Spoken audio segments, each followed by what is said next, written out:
Que bênção! Próximo sábado nós temos uma programação muito especial para todas as mulheres. Chá das Mulheres, departamental da SAF, a ser realizada a partir das 16 horas, aqui na nossa igreja.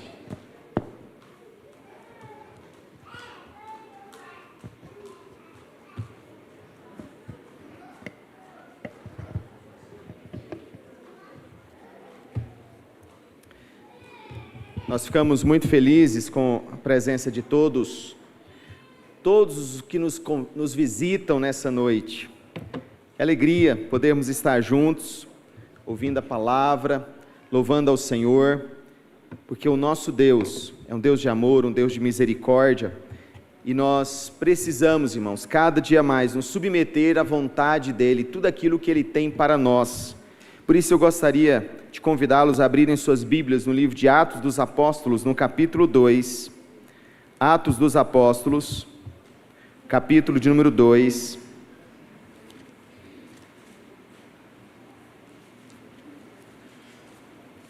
Hoje pela manhã nós estivemos falando a respeito da gratidão, uma vida de gratidão, uma vida que adora ao Senhor, por tudo aquilo que Ele é, por tudo aquilo que Ele faz.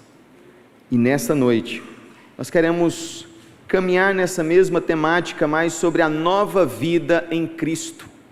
Você já tem e já usufrui dessa nova vida em Cristo? Que você possa buscar. E nessa noite nós queremos refletir um pouquinho sobre isso, para que essa nova vida esteja presente de uma forma real e verdadeira, profunda no seu coração, na sua família, fazendo uma grande mudança, uma transformação, não simplesmente uma reforma, mas uma transformação na sua vida, em nome de Jesus. E Atos capítulo 2, nós leremos 2 versículos apenas, 37 e o 38. Será projetado aí no Data Show também, para aqueles que não estão com a sua Bíblia, possa ler, acompanhar conosco. E nós vamos ler todos juntos esses 2 versículos, 37 e 38. Vamos lá? Ouvindo eles estas coisas, compungiu-se-lhes o coração e perguntaram a Pedro e aos demais apóstolos: que faremos, irmãos? Respondeu-lhes Pedro: arrependei-vos e cada um de vós seja batizado em nome de Jesus Cristo para a remissão dos vossos pecados, e recebereis o dom do Espírito Santo. Aleluia! Louvado seja o nome do Senhor Jesus. Amados, seria tão bom se após a nossa conversão, após a transformação do nosso coração, nós não precisássemos nem mais viver aqui neste mundo, nós já fôssemos direto morar com Deus, numa perfeição absoluta. Mas não é assim. Nós nos convertemos, nós nos rendemos a Deus e permanecemos neste mundo. Isso tem um propósito muito claro. Não é por nada que acontece assim, mas é porque Deus quer nos transformar à medida que nós caminhamos com Ele. E à medida que Ele nos transforma, o reino dEle vai crescendo e expandindo, e alcançando lugares que nós nunca imaginamos que pudesse chegar lá. O Evangelho pode chegar lá na mata, lá no interior da Amazonas, da floresta amazônica, onde nenhum de nós conseguiríamos ir, nem de avião, nem de helicóptero, porque não tem nem local para pousar. Ali, no meio daquela mata, Deus leva os seus servos, como por exemplo a vida do seu João, uma história contada pelo reverendo Ronaldo Lidório. Ele ia chegar nessa tribo, inalcançável, muito distante, seria o primeiro contato com o homem branco, mas quando ele chega lá está seu João, realizando um culto, no meio da floresta, entre os índios, e ele ficou extremamente assustado, mas como assim? Culto, no meio da floresta, num lugar que ninguém sabia que existia. E Ronaldo Lidório, nosso pastor missionário, conversando com aquele senhor já de idade, ele diz: olha, eu estava na igreja, e eu ouvi o pastor pregando, que nós devemos levar o evangelho ao coração dos perdidos, e eu entendi que no meio da mata havia perdidos, e o Senhor me moveu a entrar na mata, e andar dias e dias, para encontrar uma tribo, e pregar o evangelho de Deus para eles, e eis aqui estou, e Deus já nos concedeu muitas conversões. Meus amados, um verdadeiro milagre da existência humana, uma história real, de como o evangelho toca no coração de uma pessoa, e ela quer e compartilha o evangelho, para que outros possam crer também, e nós devemos então, assim compartilhar, porque há muitos irmãos, há muitas pessoas que estão sofrendo, muitas pessoas que estão longe, distante de Deus, jovens inclusive. Nessa semana nós estivemos participando do encontro na Missão Vida, um encontro para líderes, e ali o pastor da igreja presbiteriana de Brasília, reverendo Marco Bongratz, pastoreando a primeira igreja de Brasília, igreja nacional, tinha um filho que aos 16 anos, chegou para ele e disse: pai, agora eu vou viver a minha vida, até aqui eu estive debaixo da autoridade do Senhor, mas agora eu quero viver a minha vida. E qual não foi a surpresa daquele pai ao ver que realmente o filho levou a cabo, entrando pelo mundo da droga, da bebida, da diversão, casou, perdeu a esposa, entrou na depressão, e aos 32 anos de idade, dentro de um quarto, chorando, sem sair dali, porque tudo que ele imaginava que ele iria alcançar, ele perdeu. Aos 32 anos, ele lembrou-se do evangelho e das mensagens que ele ouvia do seu pai na igreja, quando adolescente, e aquela palavra veio com o Espírito Santo, como uma onda de choque no coração dele, de tal maneira que ele se rendeu na presença de Deus, e disse: nunca mais eu vou me afastar dos caminhos do Senhor, nunca mais eu vou me afastar dos caminhos do Senhor. Meus amados irmãos, hoje ele é diácono na igreja, e serve como auxiliar na Missão Vida, cuidando de ex, como ele viveu nas drogas, no álcool, na bebida. Ele agora é um liberto do Senhor Jesus, porque o evangelho faz isso no coração do pecador. Vocês acham que Deus se agrada daquela alma, daquela vida que está andando aí pelas festas, se drogando, cometendo assassinatos, crimes, roubos, fazendo tantas coisas horríveis com as suas palavras, tantos palavrões, mentiras, falcatruas, engano, corações distantes de Deus? Deus não se agrada disso, e Deus então levanta um povo para anunciar a verdade de Deus, e esta verdade, irmãos, ela aconteceu de uma forma assim tão característica, tão especial, em Atos capítulo 2, no início da igreja, no início do povo do Senhor, porque Atos capítulo 2, vai relatar a vinda do Espírito Santo, onde o Espírito Santo, ele desce sobre os discípulos que ali estavam reunidos naquela casa, vem línguas como de fogo, e pousa uma sobre cada um deles, versículo 3, do capítulo 2, de tal maneira que eles são cheios do Espírito Santo, e começam a falar na linguagem de todos aqueles que estavam presentes naquela cidade, porque a partir do versículo 5, ele vai explicar isso dizendo: olha, há muitos estrangeiros, pessoas que nasceram em outros países, que falam outras línguas, mas agora nós estamos ouvindo os apóstolos, os discípulos de Jesus, pregando na nossa própria língua, nós estamos entendendo. Houve ali naquele momento uma característica do Espírito Santo.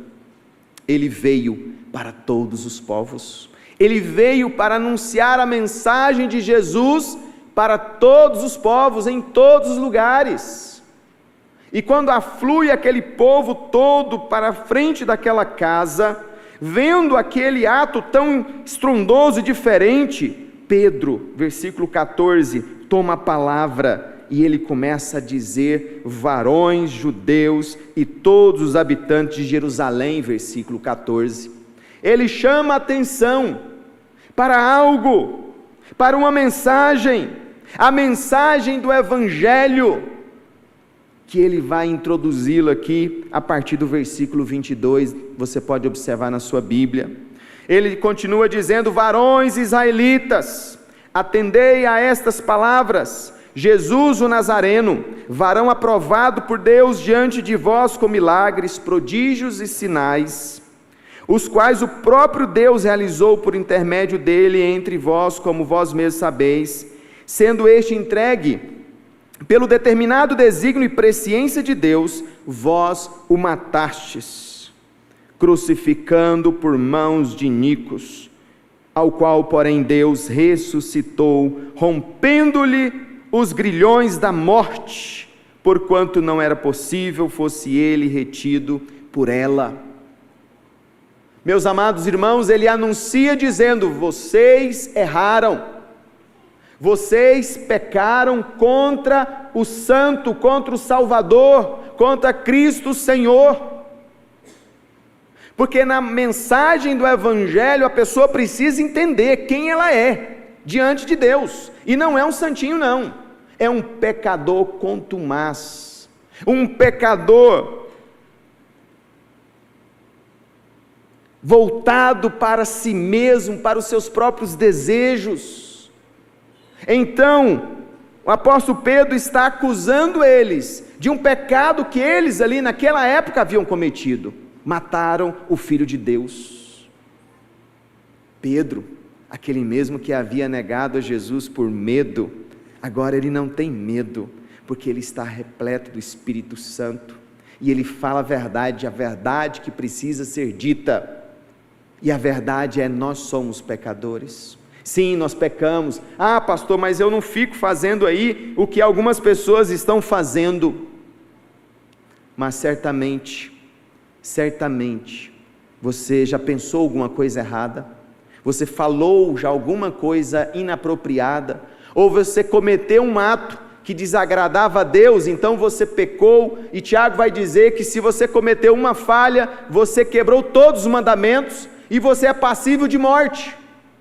Na verdade, quando nascemos, a única certeza que nós temos é que nós vamos morrer, porque nós somos pecadores. Sim, nós já nascemos em pecado por causa do pecado de Adão. Então nós precisamos do perdão de Deus, mas antes de entender o perdão de Deus, nós precisamos entender quem nós somos diante de Deus. Somos perdidos por causa do pecado que está na nossa mente, que está no nosso coração, nas nossas palavras, nas nossas mãos, nos nossos pés, nas nossas atitudes, e por causa desse pecado, sim, todos nós merecemos a morte. Diante dessa declaração forte, todos eles se levantaram e disseram: o que faremos então? Se nós matamos o Filho de Deus, se nós pecamos contra Deus, há alguma saída? Há alguma forma de nós nos livrarmos desse pecado terrível? E é o versículo que nós lemos, sim, ele revela o caminho, ele revela o que nós devemos fazer, quando ele diz: arrependei-vos, e cada um de vós seja batizado em nome de Jesus Cristo, para a remissão dos vossos pecados. Glória a Deus. Sim, meus irmãos, a mensagem do Evangelho é essa. Ele não está dizendo: olha, doe muitas cestas básicas, construa um orfanato, construa um centro de recuperação para alcoólatras anônimos, construa um local para abrigar mendigos que não têm mais nada na vida. Ele não está dizendo isso. Não. Essas coisas são consequências de uma vida que se arrependeu dos seus pecados, mas não só se arrependeu dos seus pecados, mas que confessou a Jesus como Senhor e Salvador pessoal e se submeteu ao batismo na igreja, dizendo: eu quero caminhar com o Senhor, eu quero caminhar com Deus, na minha vida eu quero servir. Por isso, meus irmãos, diante desse tema, uma nova vida em Cristo, o primeiro ponto que nós já falamos aqui, devemos nos arrepender dos nossos pecados. Arrependei-vos. O verbo no original é a ideia de mudança de mente, de uma transformação. Não é uma reforma da cabeça ou da mente, mas algo novo, algo que se faz totalmente novo. Uma mudança, um arrependimento. Arrependei-vos dos vossos pecados. Significa mudar a mente, voltar para Deus, e é o primeiro passo para alcançar essa nova vida em Cristo Jesus, recebendo essa graça. Arrependimento. Mas às vezes algumas pessoas se confundem. O que é mesmo arrependimento, pastor?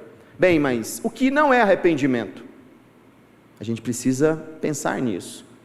O que arrependimento não é? Primeiramente, arrependimento não é uma ideia de autopunição.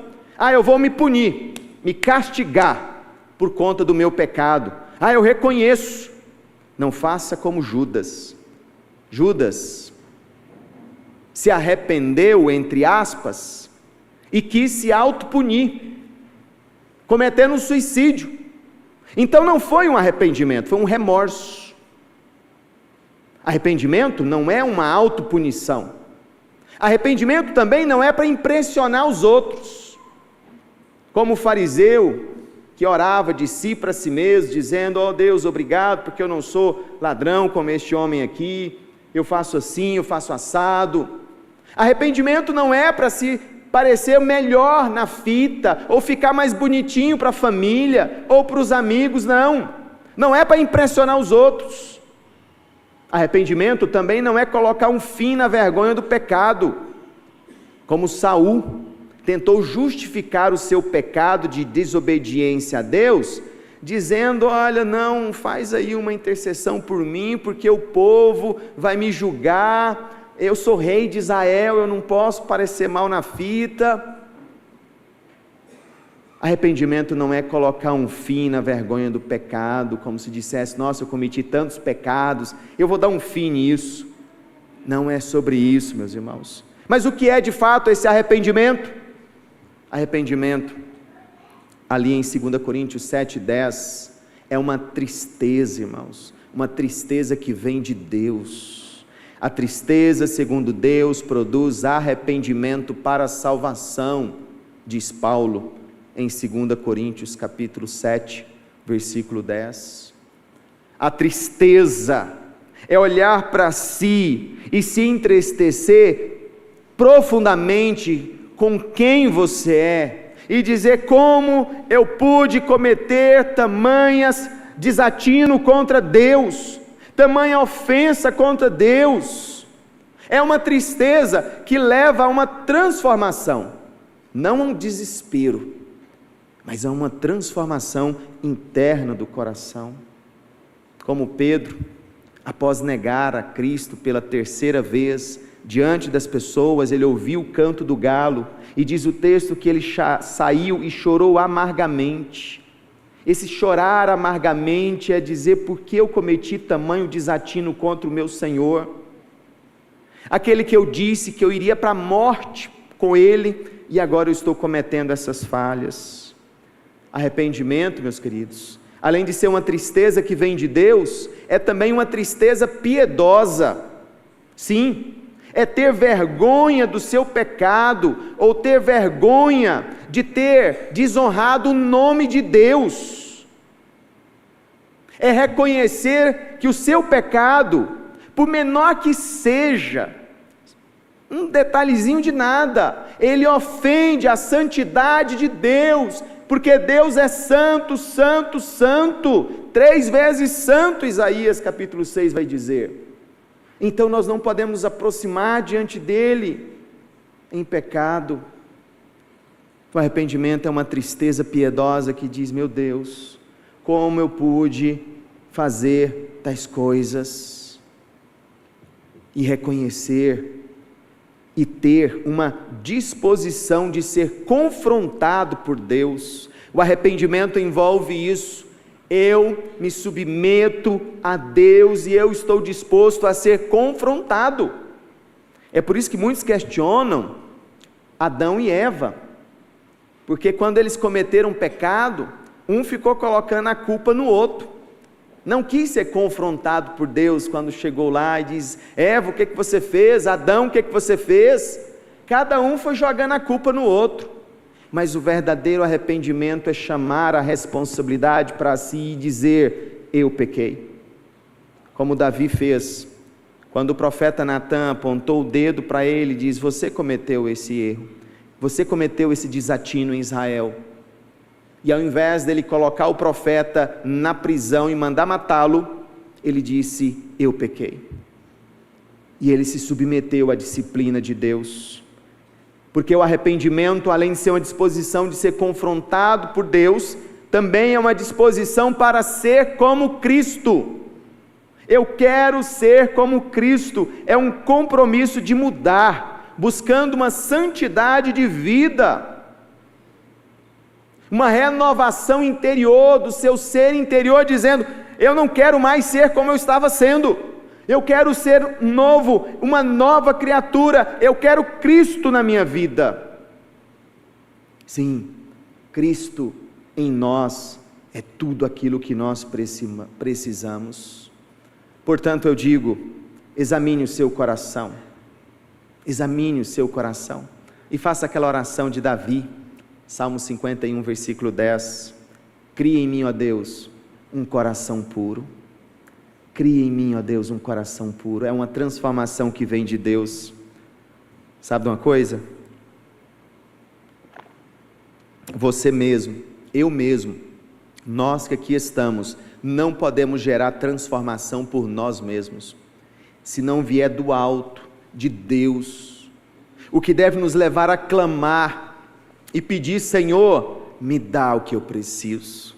E a segunda coisa que nós vemos aqui, segundo princípio, na continuação, depois desse verbo, arrependei-vos, é: cada um de vós seja batizado, em nome de quem? Em nome do pastor? Em nome da igreja? Em nome de Jesus Cristo. Sim, porque aqui está o princípio da fé em Jesus, porque é Ele quem concede a salvação, é Ele quem pode dar essa salvação. O segundo ponto então é: devemos ter fé na salvação oferecida por Cristo Jesus. Não é algo que você possa comprar com seu dinheiro, com a sua reputação, com a sua história de piedade. Não, nós não podemos comprar jamais, mas nós devemos crer que Jesus pode nos conceder como um presente, como algo que nós não merecíamos. Senhor, para mim, eu não mereço tanto. Nós vamos participar da ceia agora há pouco. A ceia é esse reconhecimento, dizer: Deus, eu não mereço tanto, o Senhor me amou tanto a ponto de enviar teu Filho amado Jesus Cristo para morrer naquela cruz por mim, para que eu tivesse vida em ti, para que eu pudesse viver uma vida de santidade para a glória do teu nome. Olha, eu não mereço tanto amor, tantas coisas maravilhosas, mas Paulo vai dizer em Efésios capítulo 2, que é pela graça que nós somos salvos, mediante a fé, pela graça. Mas há um conectivo, que algo que é usado na graça: eu preciso ter fé em Jesus como meu Salvador pessoal, não por alguma coisa que eu possa fazer, ou que dependa de mim, como na vida do jovem Davi, filho do pastor Marco, que estava naquele quarto sofrendo uma depressão profunda, até que o Espírito Santo, operando uma obra de salvação no coração dele, abriu o seu coração, abriu os seus olhos, para que ele pudesse entender que não dependia dele, mas era algo que vem de Jesus, e naquele momento ele se submeteu a Jesus, e fez uma oração, entregando a vida dele ao Senhor Jesus, e após essa oração ele levantou-se como uma nova criatura, porque o Espírito Santo mudou a chave, girou a chave, transformou aquele coração, para que ele pudesse de fato entender que agora ele é uma nova criatura, e como nova criatura, você também é recebido no meio de um povo, pois Pedro vai dizer, e cada um de vós seja batizado onde? Na igreja, na instituição criada por Deus, junto com a família, para ser o alicerce da fé, da comunhão, da caminhada. Deus, através de Jesus, deixou a igreja, essa instituição imperfeita, que só será perfeita lá no céu, mas enquanto estivermos aqui imperfeita, mas é aquilo que Deus deixou para que nós pudéssemos caminhar juntos, lado a lado, um ajudando o outro.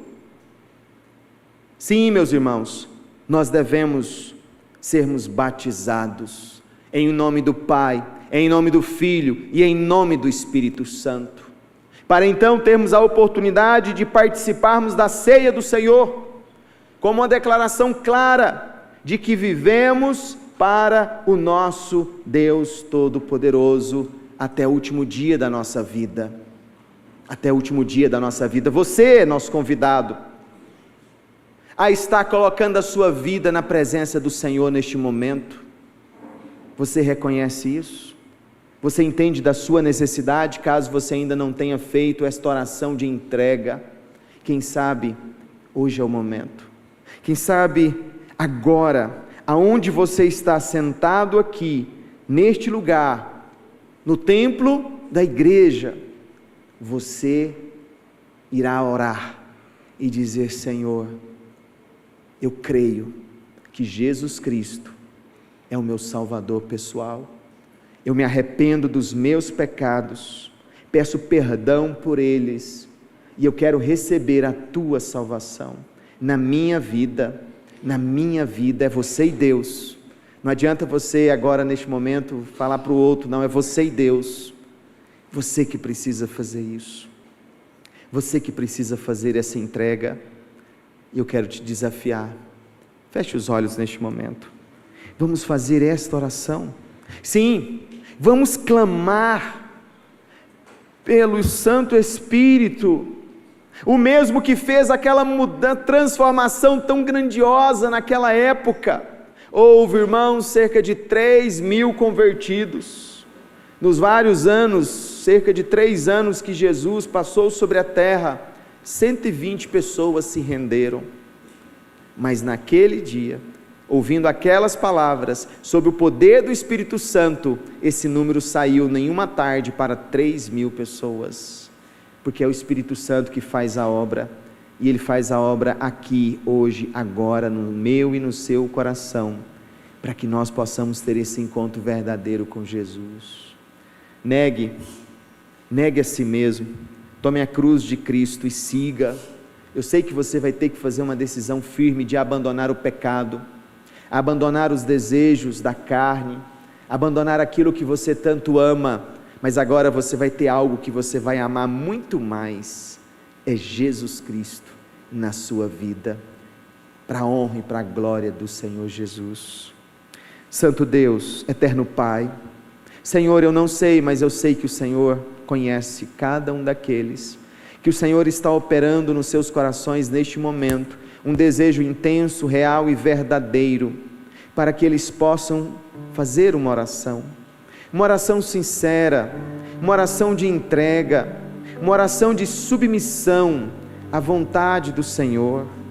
Deus amado, Deus de misericórdia, que o Teu Santo Espírito vá ao encontro de todos aqueles que estão carentes de Ti, Pai, de todos aqueles que chegaram aqui preparados para esse encontro com o Senhor, para fazer esta oração, para começar a ter uma nova vida, para ter uma fé vibrante, verdadeira, no sacrifício de nosso Senhor Jesus Cristo, aonde eles se arrependem dos seus pecados, dos seus erros, e os abandona, e os deixa, e avança para frente, com fé em Jesus Cristo, nosso Senhor e o nosso Salvador. Deus, realiza essa obra maravilhosa, Pai, na vida de todos aqueles que ainda não o fizeram, Pai, e na vida daqueles que já o fizeram, que eles possam caminhar com aqueles que ainda não fizeram, Pai, que eles possam discipular, fazer discípulos, que eles possam, ó Deus, repetir a Tua palavra, proclamar a Tua palavra, proclamar o Teu Evangelho, quantas vezes for necessário, até que finalmente a conversão venha acontecer na vida dos nossos amigos, dos nossos queridos, dos nossos familiares, daqueles que ainda não experimentaram desse presente maravilhoso que é a salvação em Cristo Jesus, nosso Senhor. Nós oramos e nós pedimos, hoje para todos sempre, amém, aleluia, louvado seja o nome do Senhor, louvado seja o nome do Senhor. Ao final, nós vamos chamar todos aqueles que fizeram essa oração, com gratidão, nós queremos orar pela sua vida aqui à frente, no nome de Jesus. Mas aqueles que são novos, eu gostaria de, aqueles que já são da igreja, na verdade, já são cristãos, eu gostaria de fazer um desafio para você. Eu gostaria que você semeasse o Evangelho através de 5 encontros, realizando a campanha A Grande Esperança, com um amigo, as mulheres com a sua amiga, juntos, 2 a 2, levando o Evangelho que salva. Neste texto, nessa mensagem, nós encontramos, meus irmãos, a palavra viva de Deus, mostrando o caminho da vida eterna, e você precisa compartilhar a vida eterna com quem você ama. Então, ao final, leve uma dessa revista, ou leve 2, uma para você, outra para quem você vai evangelizar, vai ler a Bíblia com ele, vai responder os textos com ele, e qualquer dúvida, me liga, manda mensagem, que nós vamos te auxiliando nesse processo tão importante, em nome de Jesus. Quero convidar aqui à frente todos os nossos presbíteros, e os nossos presbíteros também em disponibilidade, estejam conosco neste momento para a celebração da ceia do Senhor, para que nós possamos, aqueles que já foram batizados, possam comungar a sua fé com o nosso Senhor Jesus Cristo, dizendo: Senhor, eu não quero viver para o mundo, eu não quero viver para mim mesmo, eu quero viver para o Senhor, servindo ao Senhor. Os nossos presbíteros em disponibilidade também, podem vir à frente, estar aqui conosco nessa mesa maravilhosa, preparada com muito carinho pelos nossos irmãos e irmãs.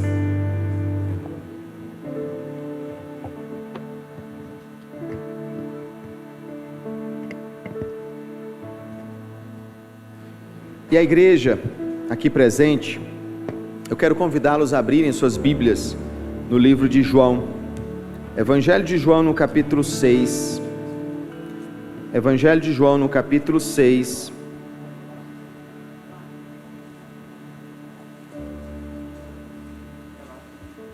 versículo 47 em diante. Evangelho de João capítulo 6, verso 47 em diante, ele diz: em verdade vos digo, quem crê em mim tem a vida eterna.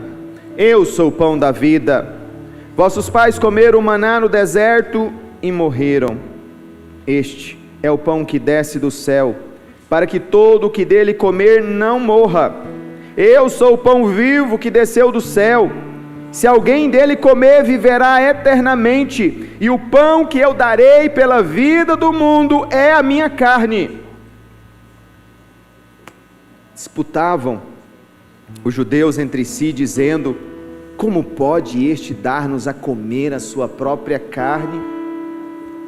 Respondeu Jesus: em verdade vos digo, se não comerdes a carne do Filho do Homem, não beberdes o seu sangue, não tendes vida em vós mesmos. Quem comer a minha carne e beber o meu sangue tem a vida eterna, e eu ressuscitarei no último dia, pois a minha carne é verdadeira comida e o meu sangue é verdadeira bebida.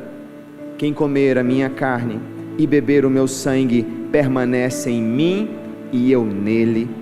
Assim como o Pai que vive me enviou, igualmente eu vivo pelo Pai. Também quem de mim se alimenta, por mim viverá. Este é o pão que desceu do céu, em nada semelhante àquele que os vossos pais comeram e contudo morreram. Quem comer este pão viverá eternamente. Aleluia. Muitos se escandalizaram porque não entenderam que Jesus estava usando uma linguagem figurada. Ele não estava dizendo para comer literalmente a sua carne ou literalmente beber o seu sangue, não, mas ele estava apontando para este momento, o momento da ceia do Senhor, aonde nós, como igreja reunidos, comemos o pão e bebemos o cálice, participando do corpo e do sangue, da morte e da vida de nosso Senhor Jesus Cristo, porque dizemos: não pertencemos ao mundo, pertencemos a Deus, pertencemos a Cristo Jesus, ao Espírito Santo, e queremos viver eternamente com Ele, em nome de Jesus. Nós vamos orar, confessando ao Senhor os nossos pecados, os nossos erros, nossas falhas, porque nós precisamos da dependência exclusiva do Espírito Santo sobre nós, essa mesma dependência que nos leva a uma comunhão real e verdadeira com Jesus. Feche os seus olhos, vamos orar. Deus amado e Deus todo-poderoso, nós nos aproximamos de Ti, reconhecendo os nossos pecados e pedindo perdão, ó Deus, e crendo, ó Deus, que o Senhor nos perdoa, para que no poder do Teu Santo Espírito e em nome de Jesus Cristo, nós participemos do corpo e do sangue do nosso Senhor Jesus, para a honra e para a glória do Senhor. E como ministro da palavra, eu quero consagrar o pão e o vinho que serão ministrados na ceia do Senhor neste momento, para que a pessoa de nosso Senhor Jesus Cristo acompanhe, trazendo vida, alegria e tudo mais que nós precisamos para estarmos vivendo neste mundo. Em nome dele que nós oramos, amém. Amém, igreja? Louvado seja o nome do Senhor. Todos aqueles que são batizados em qualquer igreja evangélica são nossos convidados, que estão presentes aqui conosco hoje, são nossos convidados a também estarem participando da ceia do Senhor. Os nossos presbíteros estarão chegando até você, você pegue, come, beba o cálice, deposite novamente no recipiente, e assim todos nós vamos participando de 2 a 2, o pão e logo depois o vinho, sendo entregue e distribuído pelos nossos presbíteros aqui presentes, no nome do Senhor Jesus. 2 a 2, eles estarão indo.